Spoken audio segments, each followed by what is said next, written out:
AC voltage applied to a capacitor. So in this video, we will discuss the topic of alternating current, that is of AC voltage applied to a capacitor. Right? Because already दो video है, एक AC voltage applied to inductor and resistor, दोनों video है उसके, register का भी है, inductor का भी है. सो इसमें हम कौन सा डिस्कस कर रहे हैं? AC voltage applied to a capacitor. See, AC voltage, so the symbol of AC battery is this, and it is applied to capacitor. So we will draw the capacitor and capacitance C, and see, this is connected with the, means AC source is connected with the capacitor of capacitance C, and applied voltage is, suppose V is equal to Vm sin omega t. Obviously it is AC, so sin function आएगा यहाँ पे, periodic function आएगा. So V is equal to Vm sin omega t. Here Vm is the peak voltage, maximum voltage, and V is at any instant. Here C is the capacitance of the capacitor.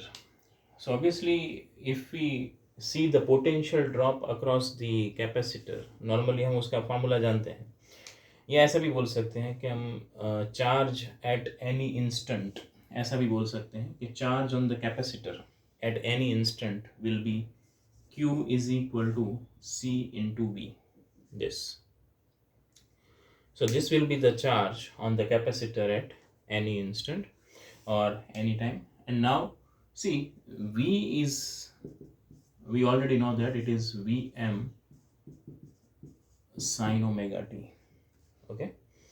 And now if we differentiate this equation with respect to time t, so we will get the dq by dt on left hand side, while on the right hand side C and Vm both are constants, so it will not be included into the differentiation.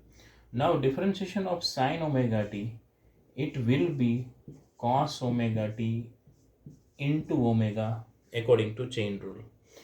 तो sin का हो जाएगा cos और omega t का differentiation होगा omega. Ready? So now this is I, dq by dt is electric current, C into Vm into omega cos omega t. Omega को हमने आगे मल्टीप्लाई में ले लिया है और कुछ नहीं किया है, तो C Vm omega cos omega t, थोड़ा सा उसको अरेंज किया है. Now see I is equal to Vm cos omega t and C omega C, इसको हम देखो ऐसे लिखेंगे 1 upon ओमेगा C. रेडी? देखो और कुछ नहीं है, थोड़ा सा उसको हमने मैथमेटिकली थोड़ा सा चेंज किया है, उसको डिवाइड में ले लिया है. 1 upon ओमेगा C, वो ऊपर ही आ जाएगा, ओमेगा C हो जाएगा, फिर से यही आ जाएगा स्टेप. ओके, अब ये ऐसा क्यों किया हमने? तो Vm cos ओमेगा t और 1 upon ओमेगा C को हमने बोला है XC. XC का मतलब है कैपेसिटिव रिएक्टेंस. अगर आप थोड़ा सा ऑब्जर्व करो तो cos ओमेगा टी को थोड़ी देर के लिए भूल जाओ, तो देखो I is equal to Vm by R, ये थोड़ा ओम्स लॉ जैसा बन रहा है यहाँ पे. एक्चुअली वो रेजिस्टेंस नहीं है, but it is a reactance, but इसीलिए हमने उसको 1 अपॉन ओमेगा सी को क्या कर दिया, हमने डिवाइड में ले लिया. एक्चुअल फॉर्मूला तो यही है, I is equal to Vm by XC cos omega T, लेकिन थोड़ा सा उस टाइप का हमने इसको अरेंज किया है कि थोड़ा सा ओम्स लॉ जैसा बन जाए. Where XC is equal to 1 upon omega C, and see, this is called capacitive reactance. This is called capacitive reactance. Its SI unit is ohm. जो रेजिस्टेंस का है वही यूनिट आएगा. वैसे भी अगर आप ऑब्जर्व करो तो it is in the place of resistance, और इसको बोला क्या गया है, रिएक्टेंस. ओके, क्या है वो थोड़ा बाद में देखते हैं इसको। तो देखो X C is equal to 1/ओमेगा C and that is called the capacitive reactance. अगर हम इस फॉर्मूला को देखें और ये वोल्टेज का इक्वेशन है, ये अगर आप देखो इक्वेशन और ये करंट का इक्वेशन देखो, जैसे ये साइन के फॉर्म में है तो इसको भी हम साइन के फॉर्म में लेके आ सकते हैं। बहुत सिंपल है, थोड़ा सा उसको हम चेंज करेंगे। I is equal to V M by X C. Cos को देखो हम लोग ऐसा लिख सकते हैं sine omega T plus pi by two. देखो ऐसा क्यों किया हमने, बिकॉज ये भी साइन के फॉर्म में है तो ये इसको भी हमने साइन के फॉर्म में ले लिया, तो हमें वहाँ से फेज डिफरेंस पता चलेगा। तो देखो ये साइन ओमेगा टी होता और ये भी साइन ओमेगा टी होता तो दोनों के बीच में कोई फेज डिफरेंस नहीं है, बट यहाँ पे है देखो omega T plus pi by two plus में है यहाँ पे, तो इसका मतलब है दोनों के बीच में कुछ फेज डिफरेंस है। और प्लस से ये भी पता चलता है कि करंट थोड़ा सा आगे होगा। अब कितना आगे होगा, तो पाई बाई टू जितना होगा, बिकॉज ओमेगा टी यहाँ पे भी है यहाँ पे भी है, लेकिन इसमें क्या है omega T plus pi by to, it means current lead कर रहा है, आगे चल रहा है, रेडी, देन द वोल्टेज। और अब इसको हम बोल देंगे वी एम बाई एक्स सी को आई एम। तो देखो एक अच्छा सा करंट का एक इक्वेशन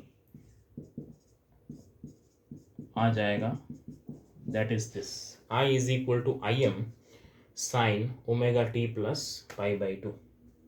और इसमें आई एम का मतलब है मैक्सिमम करंट और उसका वैल्यू क्या होगा V M by X C, ready. तो ये तो हम ऑलरेडी जानते ही हैं यहाँ पे कि I is equal to I M, और आई एम क्या है यहाँ पे V M by X C sine omega T plus pi by two. It means current leads the voltage by phase pi by 2 than the voltage, right? Means थोड़ा phase difference दोनों के बीच में देखे तो क्या है pi by 2 है, तो यहाँ पे हम बोल सकते हैं कि current leads the voltage, plus है इसलिए current leads the voltage, ready, by pi by 2 in phase, okay? तो ये रिएक्टेंस से देखो ये डिफरेंस आता है, एक्चुअली ये रेजिस्टेंस नहीं है।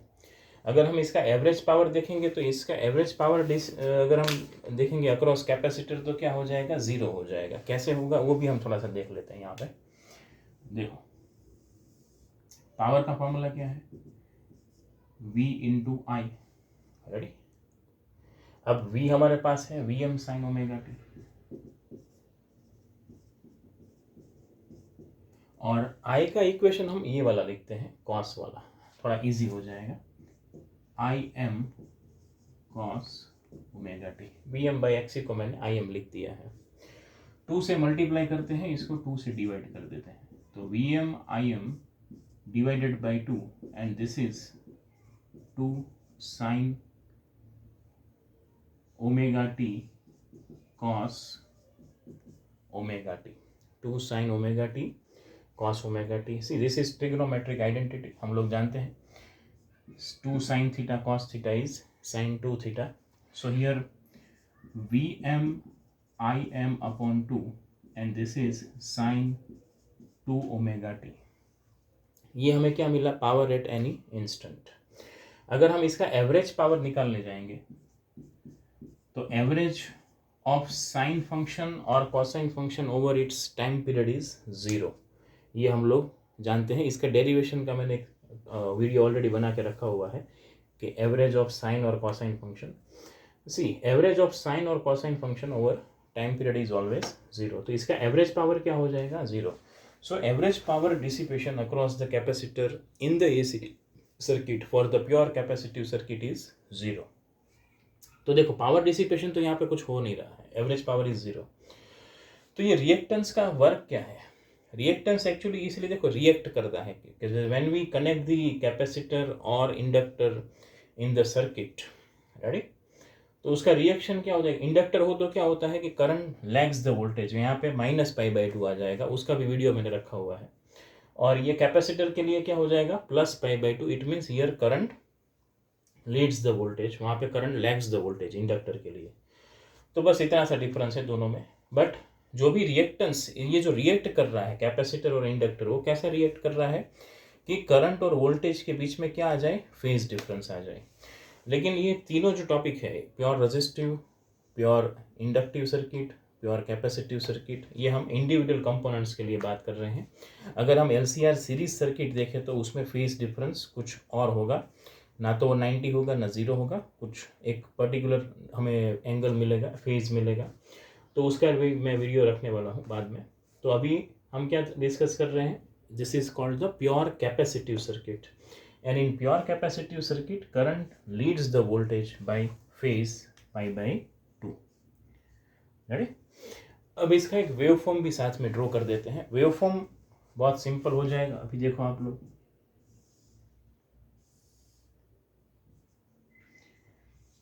V और I ये दोनों हम कहाँ पे लेंगे, तो इन दोनों को हम ले लेंगे y एक्सिस पे। x एक्सिस पे हम लोग क्या लेंगे, ओमेगा टी लेंगे। रेडी? यहाँ पे दिस इज ओमेगा टी, तो omega T is on the x axis while v and I both will be on the y axis. अब देखो v का ग्राफ बहुत सिंपल है, साइन कर्व आने वाला है, वो तो वहाँ से ही पता चल जाता है। और उसका मैक्सिमम हम ड्रॉ कर देते हैं कि भाई this is plus Vm, this is minus Vm, means maximum, negative maximum and positive maximum. तो इसका ग्राफ कुछ ऐसा मिलेगा हमें, इस तरह से। तो ये साइन कर्व हमें वहाँ पे मिल गया। ठीक है, तो ये तो बहुत सिंपल था। अब देखो इसके लिए Im cos ओमेगा टी है। cos का मतलब वो मैक्सिमम से स्टार्ट होगा। अब उतना तो हमें पता चल गया है कि ये मैक्सिमम, बिकॉज cos का ग्राफ मैक्सिमम से स्टार्ट होता है, साइन का ग्राफ हमें याद रखना है कि 0 से स्टार्ट होगा, मीन पोजीशन से स्टार्ट होगा। ठीक है, अब Im यहाँ पे होना चाहिए कहीं पे। देखो Im जो है वो Vm से थोड़ा लेस होगा, because it is divided, Vm divide by XC, then we will get the Im। तो इसका मतलब है Im का मैग्नीट्यूड थोड़ा कम होगा, तो वो नीचे आएगा। अब यहाँ से ग्राफ स्टार्ट करते हैं हम लोग। ठीक, मैक्सिमम पे आ रहा है, मैक्सिमम के आने के बाद फिर से 0 पे जाएगा, एंड अगेन मैक्सिमम, इस तरह से। तो देखो ये जो कर्व है it is cos curve. Okay, और पॉजिटिव है इसलिए पॉजिटिव मैक्सिमम से स्टार्ट होगा। इंडक्टर में नेगेटिव मैक्सिमम होता है तो नेगेटिव से स्टार्ट होता है। ठीक है, अब साथ में ही इसका एक फेजर डायग्राम छोटा सा इसके पैरेलल ही ड्रॉ कर देते हैं, वो भी आई थिंक ईजी है। देखो बहुत सिंपल है, इसमें कुछ टेंशन लेने वाली बात नहीं है। V देखो अगर आप 0 से स्टार्ट हो रहा है और ऊपर जा रहा है, फर्स्ट क्वाड्रेंट में ही जा रहा है वो, तो आगे ही जा रहा है ऐसे, तो V यहाँ पे कहीं पे आएगा। और देखो Vm sin omega T, it means it makes an angle omega T with the x axis. तो यहाँ पे ओमेगा टी बना रहा है, तो दिस इज कॉल्ड V। तो ये तो V का फेजर, इसको फेजर भी बोलते हैं, तो it is the phasor of V means voltage. अब देखो थोड़ा करंट को ऑब्जर्व करो आप, करंट का मैक्सिमम यहाँ पे है, तो उसका 0 मीन्स मेन पोजीशन कहाँ पे होगा, थोड़ा सा आगे होना चाहिए। यहाँ पे, यहाँ से कहीं पे स्टार्ट हुआ होगा, आगे से स्टार्ट हुआ होगा, तो it is in the second quadrant. और कितना एंगल बनाएगा, तो हम लोग जानते हैं कि 90 होना चाहिए। और वैसे भी हमने बोला है कि करंट लीड्स द वोल्टेज, तो वोल्टेज यहाँ पे है तो करंट थोड़ा सा आगे होना चाहिए इस तरफ। तो ये एंगल कितना होगा, π/2, और ये क्या हो जाएगा, I करंट। तो this is the phasor of pure capacitive circuit. तो आई थिंक बहुत सिंपल है, इतना डिफिकल्ट भी नहीं है ये, तो सिंपल डेरिवेशन है। ओके, स्क्रीनशॉट ले लीजिएगा इसका। देखो इसमें अल्टरनेटिंग करंट के हमारे पास अब 4 वीडियो हो गए हैं। एक average function of sine and cosine function, average value of sine और कोसाइन फंक्शन। उसके बाद अगर आप लोग देखो तो AC voltage applied to resistor, AC voltage applied to inductor. अब ये भी आ गया AC voltage applied to capacitor. I think एक रेजोनेंस का भी वीडियो मैंने रखा हुआ है, sharpness of resonance. Phasor diagram solution का भी एक वीडियो है। फिर भी एक हम इसके बाद एक differential equation of LCR series circuit और फेजर डायग्राम, उसका भी हम डिस्कशन इसके बाद करने वाले हैं। ठीक है, तो डेरिवेशन बहुत सिंपल है, नोट कर लेना, स्क्रीनशॉट ले लेना। Thank you so much.